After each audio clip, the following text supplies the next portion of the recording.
चारधाम यात्रा समाप्त हो चुकी है। शीतकाल के लिए कपाट बंद कर दिए गए हैं और चारधाम यात्रा इस बार कैसे संचालित रही और भविष्य के लिए क्या कुछ प्लानिंग की जा रही है, इन्हीं सभी बातों को लेकर आज हम चर्चा करेंगे बीकेटीसी के अध्यक्ष अजेंद्र अजय जी से।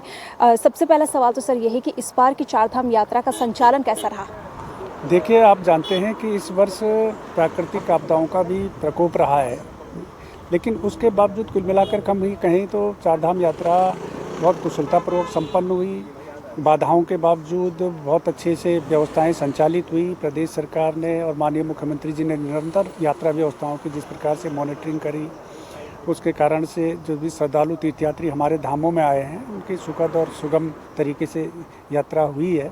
और हमारा प्रयास है कि आगामी जब यात्रा काल प्रारंभ होगा उससे पहले अगर इस वर्ष की जो यात्रा को लेकर के हमारे अनुभव रहे हैं, जब सुधार की जहाँ पर गुंजाइश रही है, उन सारी चीज़ों को लेकर के उच्च स्तर पर चर्चा करें। माननीय मुख्यमंत्री जी के द्वारा भी, जैसा आपके संज्ञान में भी होगा ही, कि उनके द्वारा भी आश्वस्त किया गया है कि यात्रा इस वर्ष की यात्रा व्यवस्था में जिस प्रकार से कहीं पर कोई त्रुटियां रहेगी, जहां पर सुधार की आवश्यकता होगी, उन पर सभी जितने हितधारक हैं यात्रा व्यवस्था से जुड़े हुए, उन सबके साथ में चर्चा करके और आगामी समय में यात्रा व्यवस्थाएं और सुदृढ़ हों और अच्छे से संचालित हों, इसके लिए विचार किया जाएगा। सर, शीतकाल के लिए कपाट बंद हो गए हैं। इससे पहले अगर देखा जाए तो उत्तराखंड में भारी भीड़ श्रद्धालुओं की रहती है, लेकिन शीतकाल के दौरान इतने श्रद्धालु यहाँ पर नहीं पहुँच पाते हैं। इसको लेकर क्या कुछ प्लानिंग की जा रही है, क्या कुछ योजनाएं?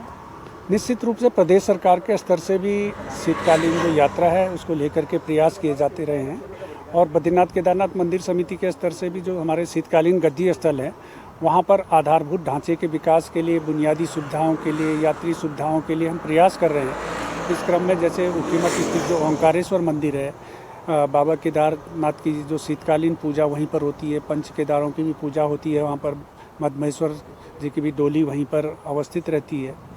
तो उसके विकास के लिए, उसके विस्तारीकरण के लिए, सौंदर्यीकरण के लिए हम वहाँ पर कार्य कर रहे हैं, और उसके परियोजना को हमने 3 चरणों में बांटा है। प्रथम चरण की परियोजना हमारी वहाँ पर संचालित हो रही है और उसमें लगभग काफ़ी कार्य हो चुका है और वो पूर्णता की ओर है।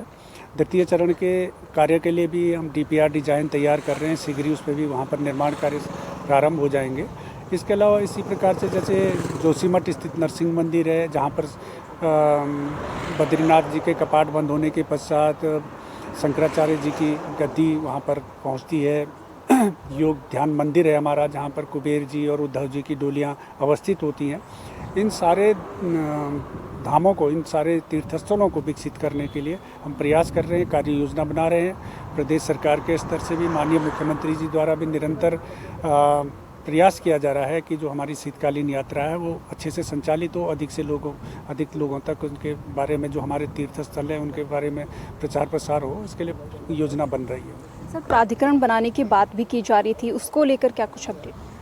देखिए, आप जानते हैं कि हमारे यहाँ जैसे मैंने पूर्व में भी कहा कि हमारे यहाँ तीर्थाटन की, धार्मिक पर्यटन की व्यापक संभावनाएं, अपार असीमित संभावनाएं हैं, और उनको सुनियोजित तरीके से व्यवस्थित रूप से संचालित करने के लिए, और उसके अलावा जैसे कई बड़े आयोजन भी होते हैं, कुंभ है या नंदा देवी राज जाते हैं, तो इस प्रकार के जो ऐतिहासिक बड़े आयोजन हैं उनको सभी को संपादित करने के लिए, सुनियोजित तरीके से व्यवस्थाएं संचालित करने के लिए एक प्राधिकरण की आवश्यकता विभिन्न स्तरों पर महसूस की गई। मेरे द्वारा भी स्वयं प्रदेश सरकार को भी ये सुझाव दिया गया था, तो उसमें व्यवस्थाएं संचालित करने में अधिक सुविधा होगी, और प्रदेश सरकार के स्तर से इस संदर्भ में कार्रवाई कर भी दी गई है, प्रक्रिया चल रही है। उसमें विभिन्न जो हकूकधारी हैं, यात्रा व्यवस्था से जुड़े हुए जो विभिन्न प्रकार के संस्थाएं हैं, या उनसे बातचीत भी की जाती। तीर्थ पुरोहित समाज है, होटल व्यवसायी हैं, परिवहन व्यवसायी हैं, तो सभी लोगों से विचार विमर्श करने के पश्चात में, जैसा माननीय मुख्यमंत्री जी ने आश्वस्त किया है कि सभी से विचार विमर्श करने के पश्चात हम इसको अंतिम रूप देंगे। सर, जब प्रधानमंत्री उत्तराखंड आए थे तो उत्तराखंड की भूमि से उन्होंने कहा था कि वेडिंग डेस्टिनेशन बनाया जाएगा, इसको लेकर क्या कार्य किया जा रहा है, प्रचार प्रसार किस तरह से किया जा रहा है? देखिए, जैसे माननीय प्रधानमंत्री जी ने जो अपेक्षा व्यक्त करी थी, जो कल्पना की है कि वेडिंग डेस्टिनेशन के रूप में उत्तराखंड को, मुझे भी लगता है कि उत्तराखंड में अपार संभावनाएं हैं वेडिंग डेस्टिनेशन के रूप में विकसित करने की, और ख़ास करके हमारे कई प्रमुख ऐतिहासिक और धार्मिक स्थल इस प्रकार से हैं। त्रिजुगी नारायण में आज भी हमारे प्रदेश में एक प्रमुख वेडिंग डेस्टिनेशन के रूप में है, जहाँ पर बड़ी संख्या में लोग आते हैं, विवाह करते हैं, देश विदेश से भी लोग आते हैं।